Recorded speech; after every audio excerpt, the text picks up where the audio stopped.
천 번을 불러도 내 눈에는 눈물이 멈추지 않는 것은 십자가의 그 사랑, 나를 살리려 하늘 수 있는 분들과 함께 작년보다 훨씬 얼굴이 예뻐지셨습니다. 이렇게 한번 했어요.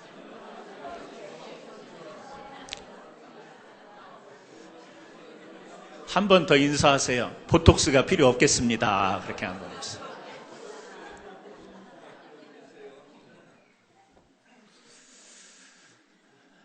때를 따라 돕는 은혜를 구하라 라는 제목으로 오늘 여러분과 함께 말씀을 나누기 원합니다. 우리가 희망찬 새해를 맞이했죠. 2017년도 새해를 맞이했습니다. 여러분 마음 가운데 이 새해를 맞이하면서 하나님 앞에 희망찬 소망과 소원이 가득 차 있습니까? 아니면 이 한 해를 맞으면서도 여러분 마음속에 무거운 걱정과 염려가 여러분의 마음 가운데 더 차지하고 있습니까? 아마 우리는 어느 한쪽으로 치우친 그런 마음을 품고 있지는 못할 겁니다. 새해를 맞이했기 때문에 뭔가 새로운 각오와 출발이 있지만 또 그 출발을 하면서 이 머릿속에 떠오르는 생각들은 수많은 걱정, 염려, 해결해야 될 것들이 이 무거운 짐으로 아마 다가오게 될 거예요. 그래서 우리는 시작을 할 때도 그렇고 과정도 그렇고 결과도 그렇고 그때마다 도우시는 하나님의 은혜가 필요한 줄로 믿습니다. 2017년도 우리가 희망차게 시작을 하죠. 결단하고 각오하고 기도하고 시작을 하지만 우리가 삶의 무거운 것들이 여전히 우리 앞에 있다는 것을 우리는 부인할 수가 없습니다. 그래서 하나님의 때를 따라 돕는 은혜, 하나님의 은혜가 필요하지만 그때마다 우리에게 베풀어 주시는 은혜가 필요하다는 거죠. 왜냐하면 우리에게는 여전히 문제가 있기 때문에 그래요. 여러분 제출해 주신 분도 계시고 아직 제출해 주시지 않은 분도 계세요. 송년 예배 때 이렇게 2017년도 기도 제목, 그래서 여러분들의 간절히 바라는 소원 또 문제 해결을 위한 제목들을 써서 저에게 주시면 제가 1년 동안 이렇게 기도하고 또 1년이 지난 뒤에도 여러분과 함께 이것을 함께 나눌 수 있는 시간이 될 텐데 아직 많은 분들이 제출을 안 해주셨어요. 기도 없이 충분히 살만하신가 봐요. 근데 그 제출해 주신 분들 가운데 제목들을 이렇게 보니까 여전히 하나님의 은혜로 살아왔지만 우리에게 문제가 있는 거예요. 그래서 어떤 분은 건강의 문제를 구하시는 분도 계시고요. 또 어떤 분은 이제 직장을 지금 찾고 있는 것 같아요. 그래서 좋은 직장 찾게 해달라고 그렇게 기록해 주신 분도 계시고, 어떤 분은 또 학업 가운데 가족 중에 공부하고 있는 분이 계셔서 이 공부를 잘 마칠 수 있도록 인도해 달라고, 또 어떤 분들은 이제 자녀들을 양육하는데 우리 자녀들을 잘 키울 수 있는 힘과 능력을 달라고, 어떤 분들은 직장과 비즈니스, 또 어떤 분들은 신분 문제, 아주 다양한 우리 삶을 에워싸고 있는 여러 가지 제목들을 이렇게 기록해서 주시기도 합니다. 그게 우리들이 지금 안고 있는 부분들이죠. 우리가 이런 일들이 잘 되기를 바라잖아요. 뭔가 이 기도 제목을 쓴다라는 것은 잘 되기를 바라는데, 문제는 우리가 열심히 살고 열심히 그렇게 기도 제목처럼 힘을 다해서 살지만 그 가운데서도 뜻밖의 일들이 생긴다라는 거예요. 전혀 예상치 못했던 일들이 시작 가운데 생기고 과정 가운데 생기고, 또 그렇게 소망을 품고 기도하며 이렇게 쭉 왔지만 나중에 그 결과를 보면 전혀 내 기대와는 상관이 없는 그런 치닫는 결과로 우리가 만날 때가 있습니다. 그래서 우리는 항상 믿음의 사람들이 기도하고 살아가지만, 특별히 오늘 이 히브리서 말씀 가운데 이런 말씀을 우리에게 명확하게 주시잖아요. 때를 따라 돕는 은혜. 하나님은 우리에게 때를 따라 도우신다고 분명히 말씀하십니다. 그냥 두리뭉실하게 은혜 줄 거야, 은혜 받아라 이렇게 말씀하시는 게 아니고 그 때가 있는 거예요. 우리가 문제가 있는 때, 우리가 어려워하는 때, 열심히 살았지만 이 산대로 결실을 거두지 못하는 그때, 예측할 수 없는 그때도 하나님은 우리에게 은혜를 베푸실 수 있는 하나님. 그래서 하나님이 요구하는 게 뭐냐면, 내가 은혜를 때를 따라 돕는 은혜를 줄 텐데 너희는 그 은혜의 보좌 앞에 담대히 나아가라, 그렇게 이야기를 하세요. 하나님은 우리에게 분명히 은혜를 주시는 분입니다. 그런데 우리에게 요구하시는 게 있어요. 그게 뭐냐면 은혜의 보좌 앞에 담대히 나가라. 주저하지 말고 망설이지 말고 이리저리 계산해보고 그렇게 하지 말고 담대하게라는 말이 뭐죠? 이것은 다른 생각들을, 구차한 생각들을 섞지 말고 어떻게 보면 심플하게 그냥 하나님만 바라보고 나가는 것, 이 담대함이죠. 저는 올 한 해도 문제를 안고 살아가는 여러분들이 은혜의 보좌 앞에 담대히 나가기를 주의 이름으로 축원합니다. 문제가 있다라는 것은요, 따지고 보면 그 문제를 통해서 하나님이 은혜가 임하시면 그게 기적이 되는 거예요. 성경에서 우리가 그 많은 사실을 알지 않습니까? 여러분, 홍해바다가 갈라진 사건, 이스라엘 백성이 애굽에서 나와서 가나안 땅으로 가는데 문제가 생겼어요. 막 뛰어서 도망치고 막 탈출하려고 하는데 앞에 바다가 있어요. 문제예요. 그런데 그 바다가 어떻게 돼요? 갈라지죠. 문제가 있었는데 하나님의 은혜가 임할 때 그곳이 갈라지고 그곳을 통과할 수 있었습니다. 광야길을 가다 보니까 목이 마른데 이게 한 샘이 있었어요. 그런데 그 샘이 이름이 뭐죠? 마라의 샘물이었어요. 마라, 물이 쓰다라는 뜻이에요. 실제 물이 쓴 거예요. 이 갈증이 나서 목을 죽이고 이 갈증을 해소해야 되는데 그 광야, 이 뜨거운 태양빛이 비치는 그곳을 지나가면서 물이 필요한데 먹을 수 없는 물, 문제가 생긴 거예요. 근데 그곳에 하나님이 쓴물을 단물로 바꿔주시는 기적을 베풀어 주시잖아요. 문제가 있는데 그 문제에 하나님의 은혜가 임하니까 그 우물에 다다랐을 때 그때 하나님께서 때를 따라 돕는 은혜를 베푸시니까 그것이 단물이 되어서 그들이 마실 수 있게 된 거죠. 나아만 장군에게 문제가 있었죠? 뭐예요? 병이 생겼어요. 문둥병이라는 병이 있었어요. 그런데 하나님의 은혜가 임하니까 그 문둥병이 깨끗하게 되어서 어린아이 피부같이 되었다고 그렇게 이야기를 합니다. 가나 혼인잔치에 문제가 생겼어요. 잔치를 베풀어야 되는데 포도주가 다 떨어져 버렸어요.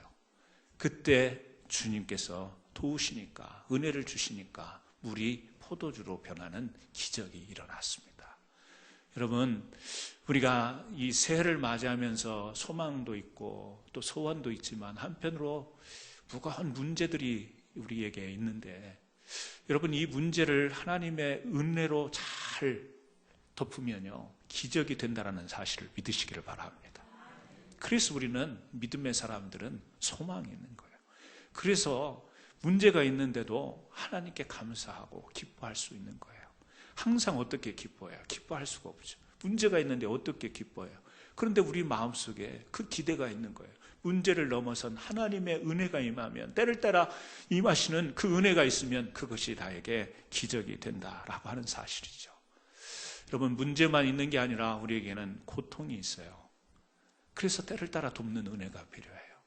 여러분, 문제가 길어지면요 사람이 고통스러워요. 몸이 잠깐 아프면, 감기 들어서 하루 이틀 만에 자리를 들고 일어나면 그냥 그 순간에 어떤 통증으로 끝나요. 하지만 이게 길어지면요 고통이 되는 거예요. 약을 먹어도 낫지 않아요. 한 달을 치료해도 낫지 않고 1년이 가고 2년이 가서 그 지병이라는 게 평생 내 삶에 따라다닐 때 우리는 참 고통스럽습니다. 이 아파보지 않은 사람들은 이렇게 잘 모르겠지만 지병을 가지고 그것과 투병하는 사람들은요 이게 얼마나 지긋지긋하고 얼마나 고통스러운지 몰라요. 어떤 분들은 말로 표현할 수가 없다고 하죠. 너무 힘드니까. 단순한 통증이 아니에요. 고통. 우리가 이 아픈, 육신적인 아픔만 고통이라고 하지 않습니다. 사람에게는요 마음의 고통도 있어요.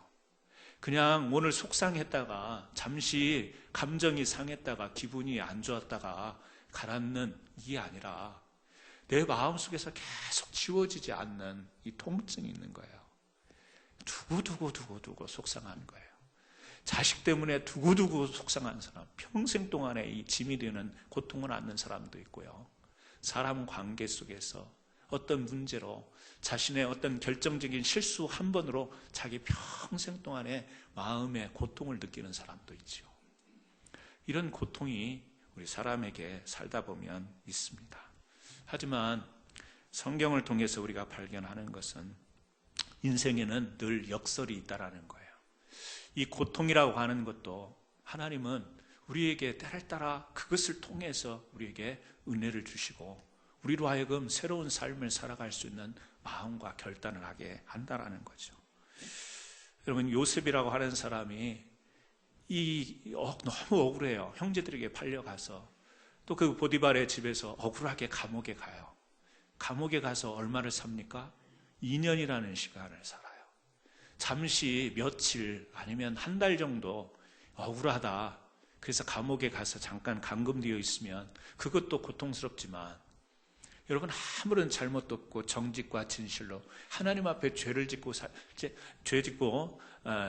살지 않으려고 노력하는 이 요셉이, 정직하고 진실한 요셉이 억울하게 2년 동안 감옥 속에서 뭘 생각하면서 아침에 눈을 뜨면 뭘 생각하고 저녁에 잠을 자려고 할 때 무슨 생각이 들었겠어요? 여러분, 고통 아니겠어요? 정직한 사람이 이 너무 억울한 누명에 쓰였을 때, 불의에 휩싸였을 때 그 마음이 받는 고통이 얼마나 컸겠어요. 그런데 하나님은 그 고통 뒤에 또 다른 계획을 해 놓으신 거예요. 그 고통의 과정을 겪는 동안 하나님은 그를 이 애굽의 총리 삼으시려고 하는 작업을 다 진행을 하고 계셨던 거예요. 한나가 얼마나 고통스러웠어요. 왜? 아이가 없었잖아요. 아이가 없어가지고 자기 음종에게 멸시를 받고 조롱을 받고 막 너무너무 고통스러운 거죠. 그래서 하나님 앞에 나와서 미친 듯이, 다른 사람이 보면 술 취한 듯이 그렇게 막 가슴을 두드리며 옷을 찢으며 하나님 앞에 기도하는 거 아니겠어요? 고통이에요. 그런데 그 한나를 통해서 하나님은 사무엘이라고 하는 아주 이스라엘 그 역사에 있어서 너무 소중한 이 아들, 그 자녀를 허락하시잖아요. 여러분, 고통이라고 하는 것은 우리가 다 제거하고 싶지 그것을 안고 살아가고 싶은 사람이 없어요. 물론 우리에게 이 작은 고통이 있어요. 작은 통증. 그런 것은 우리가 해결할 수 있는 고통은 해결을 해야죠. 감기 걸려서 그냥 약 먹고 하루 푹 쉬고 며칠 쉬고 나면 나을 거를 막 금식해가며 철야기도 해가며 막 안수 받으려고 하며 그렇게 할 필요가 없어요. 물론 기도하는 마음으로 우리가 약을 먹을 때도 하나님, 이 약이 내 몸에 잘 맞아서 이 약이 아주 효능이 좋게 작용해서 빨리 회복되게 하옵소서.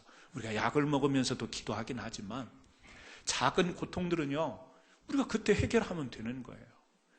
작은 고통을 너무 확대해서 크게 그렇게 받는 것은 믿음이 아니고 신앙이 아니라 지혜가 없는 거죠.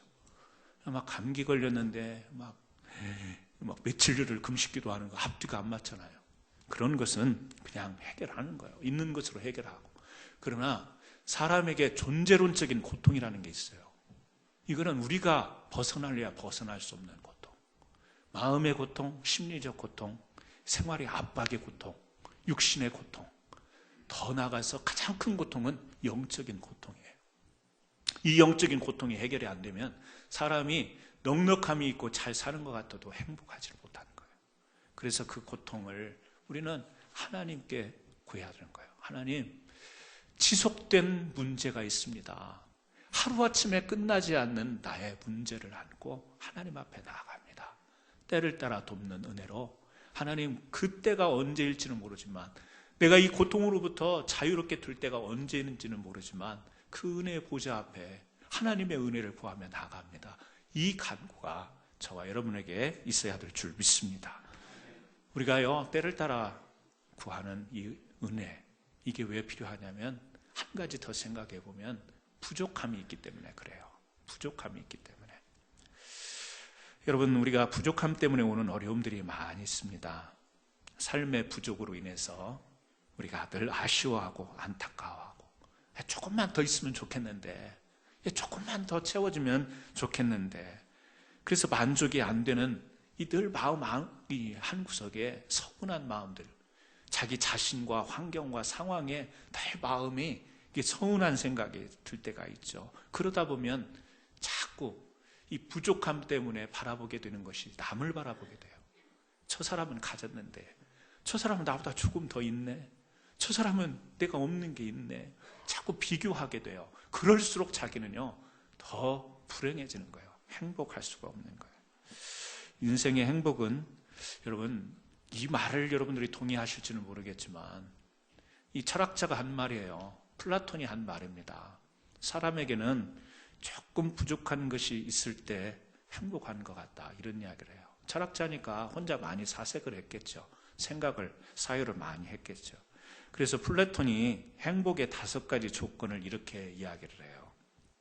첫째, 먹고 입고 살고 싶은 수준에서 조금 부족한 듯한 재산, 뭔가 아쉬운 듯한 재산이 있으면 그게 행복의 조건이다.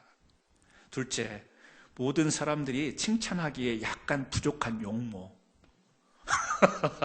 여러분, 이게 행복할 수 있을 것 같아요?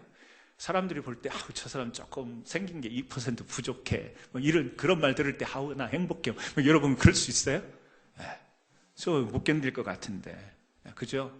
그래도 못생겼어도 부족해도 괜찮아요, 그만하면 세상에 내놓을 만한 얼굴이죠, 이런 말을 들어야 좀 살만 나고 그런 거 아니에요? 근데 플라톤은요, 모든 사람이 칭찬하기에 약간 부족한 용모. 물론 여러분들에게 다 해당이 되겠지만, 셋째, 자신이 자만하고 있는 것에서 사람들이 절반 정도밖에 알아주지 않는 명예. 자기는 잘났다고 생각하는데 다른 사람은 그걸 판절을 삭감해요. 100점이 아니고 50점이다. 넷째, 겨루어서 싸움하면서 한 사람에게는 이기고 두 사람에게는 질 정도의 체력. 여러분 반대죠.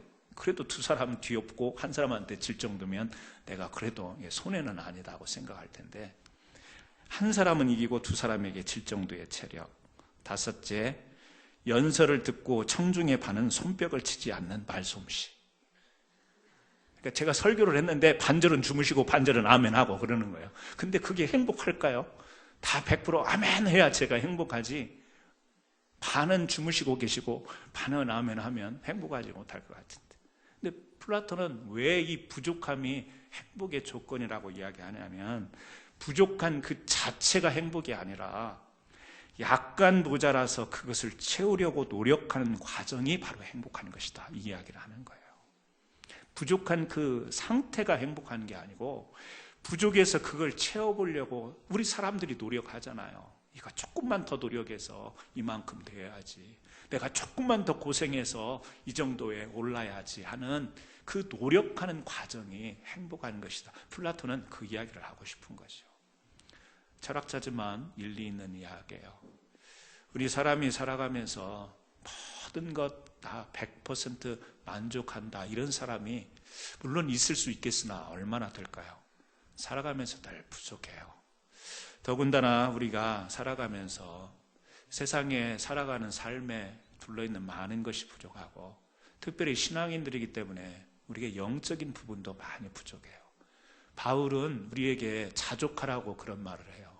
있는 상황에 대해서 만족하라는 이야기 같지만, 바울이 그 말을 해놓고 자기는 어떤 이야기를 하냐면요, 자기는 표대를 향해서 계속 정진하겠다라는 거예요. 그러니까 자족해라고 해놓고 자기는 계속 뭔가를 향해서 끊임없이 노력하면서 가야 되겠다, 이런 말을 해요. 맞지 않죠? 연결이 안 되죠. 뭘까요? 자족이라는 말은 체념하라는 이야기가 아니에요. 체념이 아니고 주어진 상황에서 그 주어진 상황을 인정하라는 거예요.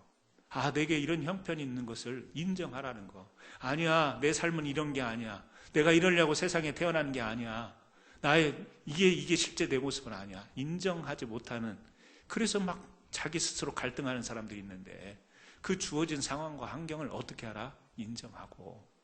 인정하지만 영적으로나 우리가 하나님 앞에서 이 더 기대를, 표대를 향해서 정진을 해가고 노력하는 이 삶은요, 바울이 지향하는 바였어요.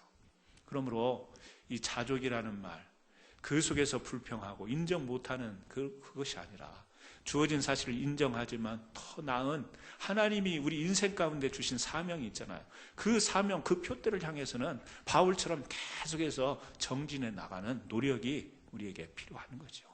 저는 여러분들이 그렇게 사시기를 바라요. 나 예수 믿기 때문에 지금으로 만족해. 만족일까요? 그냥 자신의 능력 앞에 체념해버리는 것이. 정말 만족하는 사람도 있을 거예요. 감사하고. 하지만 우리 인간의 마음은 참 복잡해요. 만족이 아니라 체념이 아닐까. 우리는 끊임없이 영육간에 우리가 하나님 앞에 노력하며 나가야 될 줄 믿습니다.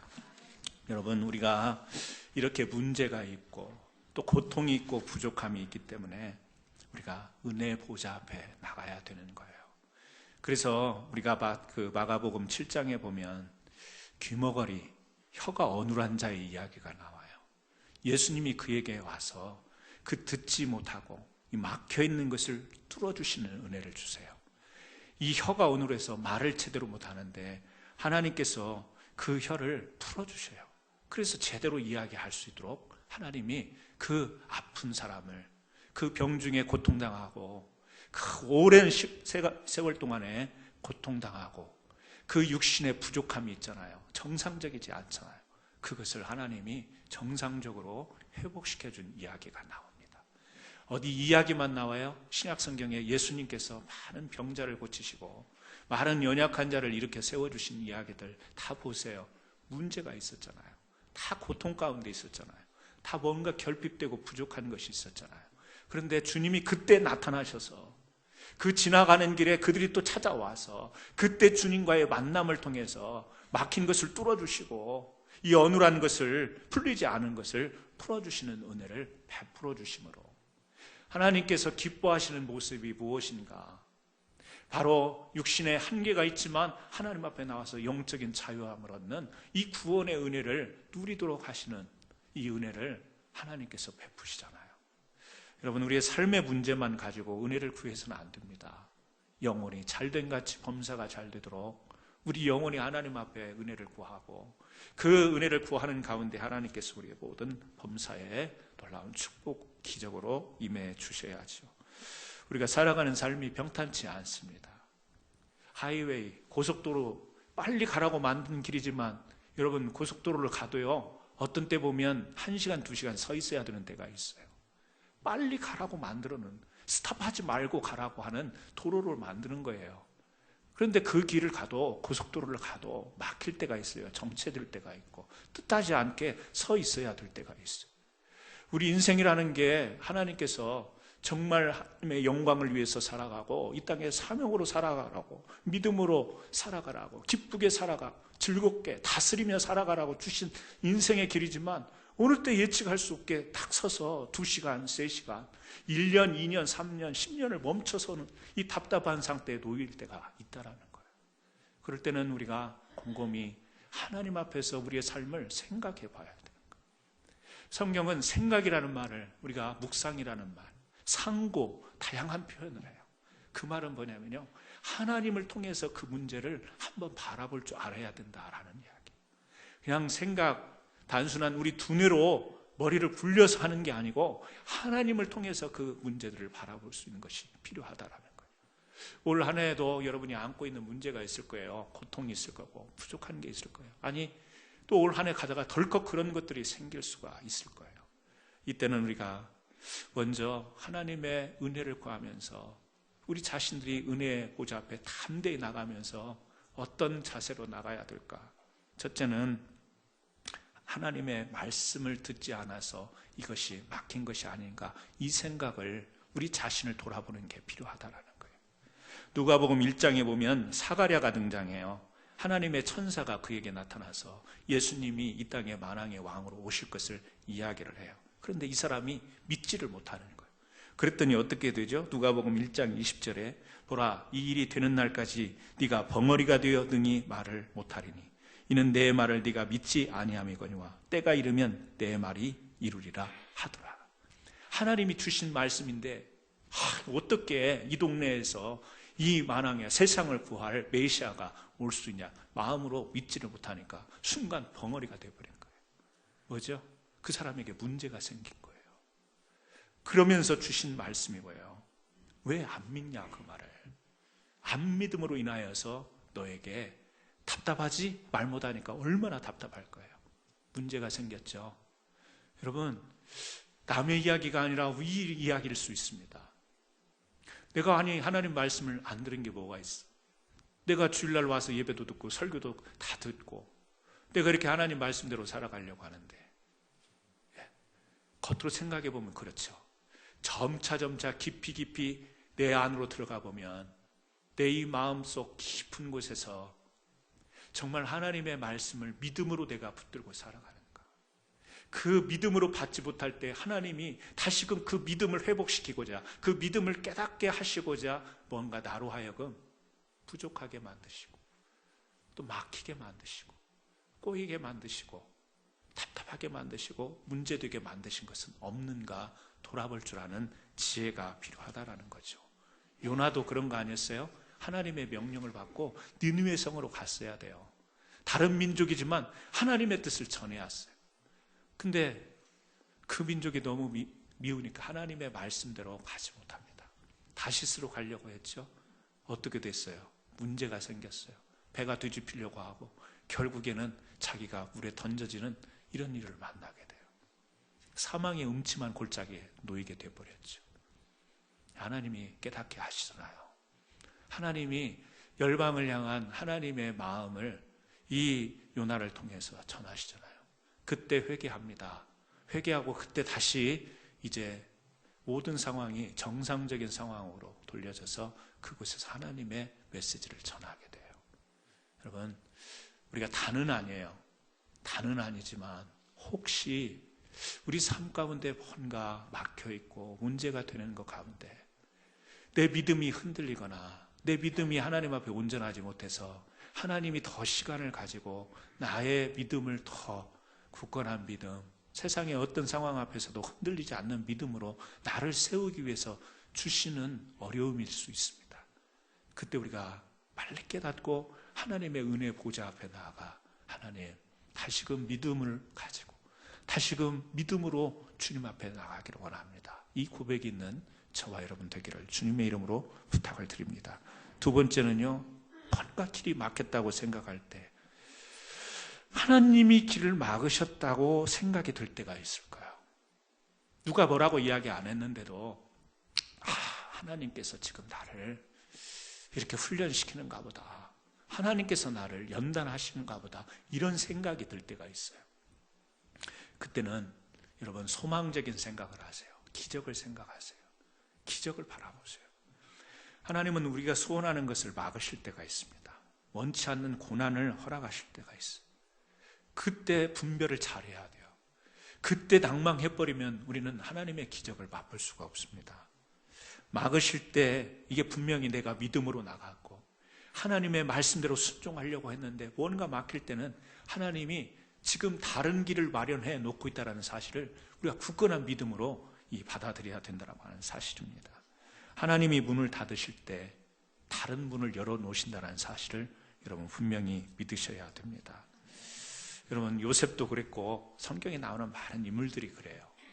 선하게 양심껏 바로 그러나 이 막히는 것을 경험하죠. 바울도 이 아시아로 복음을 전하러 나가려고 했잖아요. 성령이 충만했잖아요.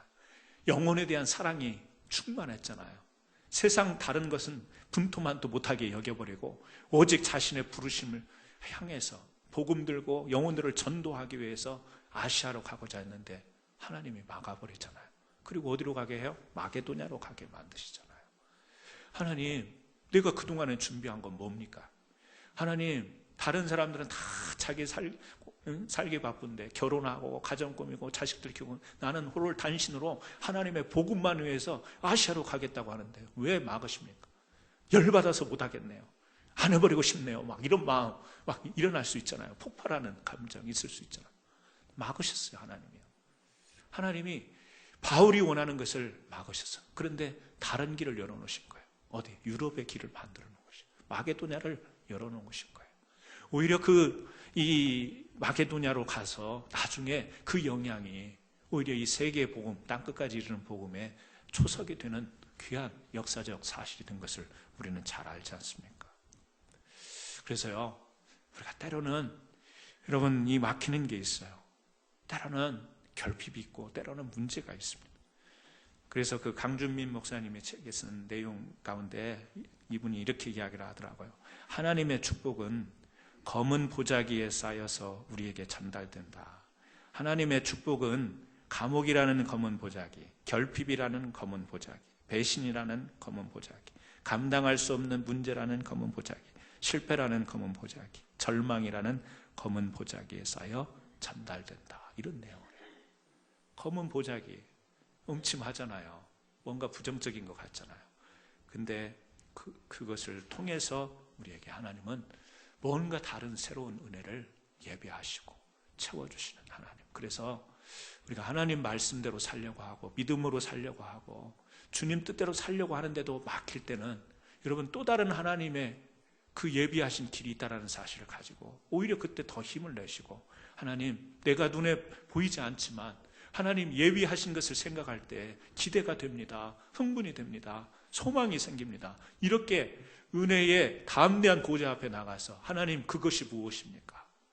하나님 그것을 깨달을 수 있는 분별력과 지혜를 주시고 흔들리지 않고 지치지 않도록 나를 인도하옵소서. 이 은혜를 구하는 기도가 필요할 줄 믿습니다.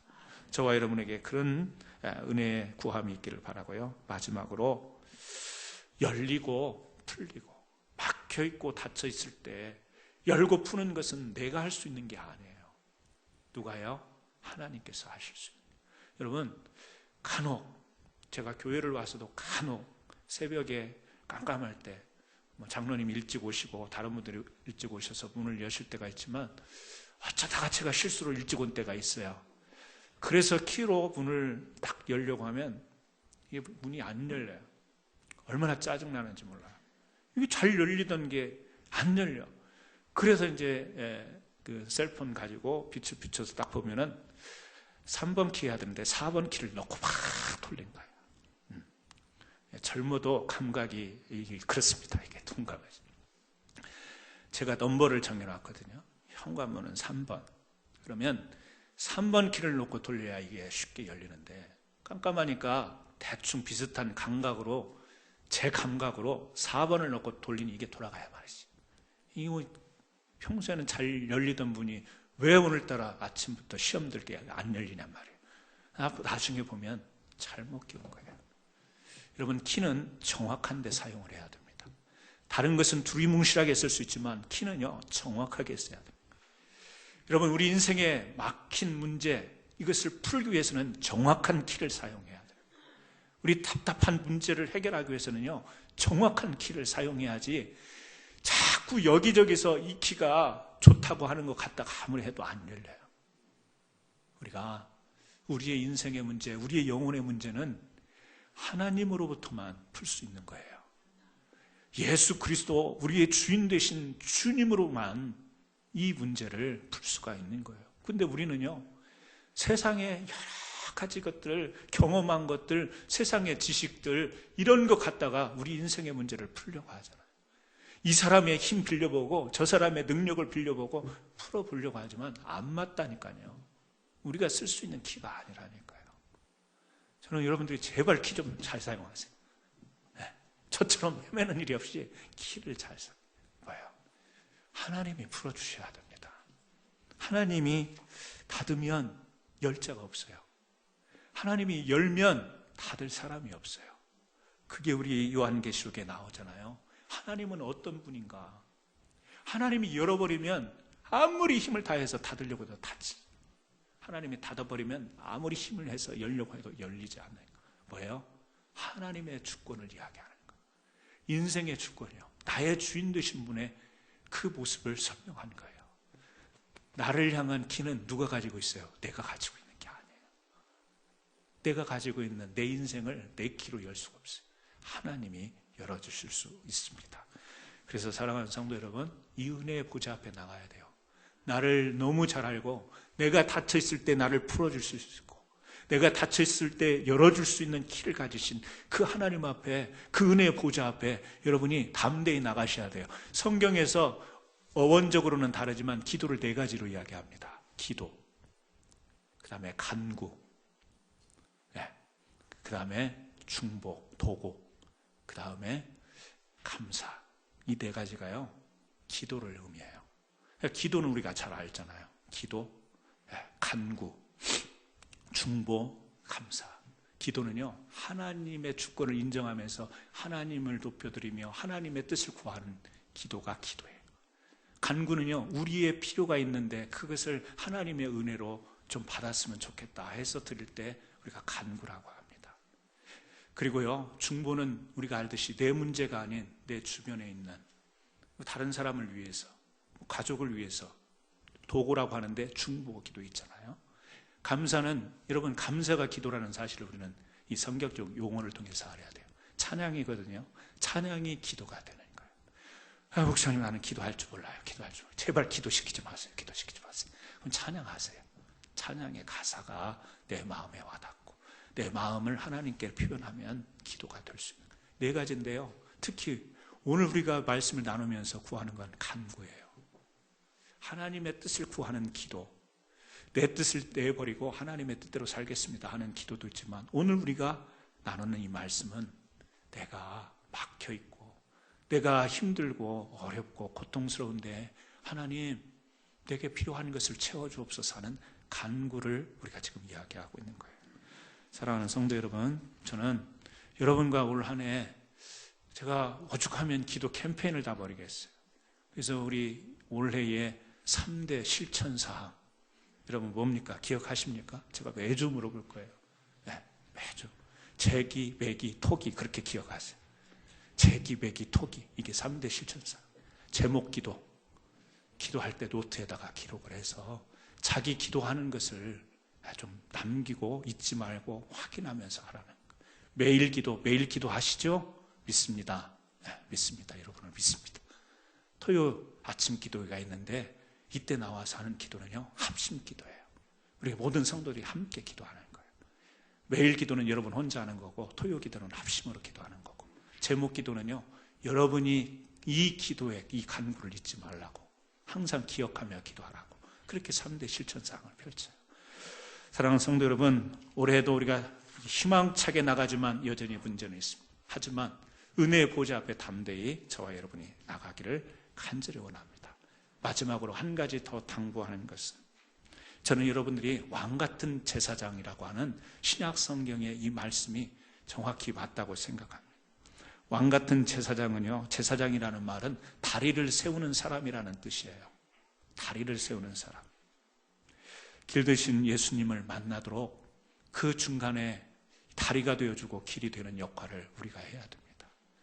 내 문제 속에서 나만 헤매고 나만 방황하고 나만 그 문제를 풀려고 하지 말고, 인생은 부메랑이라는 말이 있습니다. 남을 위해서 다리를 놓아주다 보면 자신도 그 다리를 사용하게 될 때가 있어요. 다른 사람의 앞길을 열어주다가 자신의 앞길이 열리는 역사가 있을 수 있습니다. 다른 사람의 문제를 풀어주는 중에 자신의 문제도 이 풀리는 역사를, 기적을 체험할 수 있어요. 나는 내 문제 때문에 너무 힘들어요. 다른 사람을 볼 여유가 없어요. 우리 사람이 그렇죠. 하지만 성경을 통해서 우리가 깨닫는 것은, 내가 문제가 있지만 그 고통을 다른 사람들이 겪을 고통과 다 연결을 해서 어떻게 하면 그 사람의 고통을 더 주님 앞에 더 나은 방향으로 인도할까 하다 보면 자기에게도 그 은혜가 임하는 역사들을 우리는 경험하게 되죠. 오늘 예수님과 함께한 여러분들입니다. 주님과 함께하는 올 한 해 여러분들의 문제, 고통, 막힘, 이런 모든 것들이 주님의 은혜 보좌 앞에 나와 담대히 그 은혜를 구하시고 하나님으로부터 놀라운 기적을 체험하시는 놀라운 한 해가 되기를 예수님의 이름으로 축원합니다. 이 시간 같이 한번 기도합니다. 잠깐이지만 우리 같이 오늘 들은 말씀을 통해서, 하나님, 저에게 삶의 문제가 있습니다. 오늘 또 은혜로 구합니다. 나를 도와주옵소서. 하나님, 오늘 또 삶의 아픔과 여러 가지 고통이 있습니다. 은혜의 보좌 앞에 나갑니다. 나를 지켜주옵소서.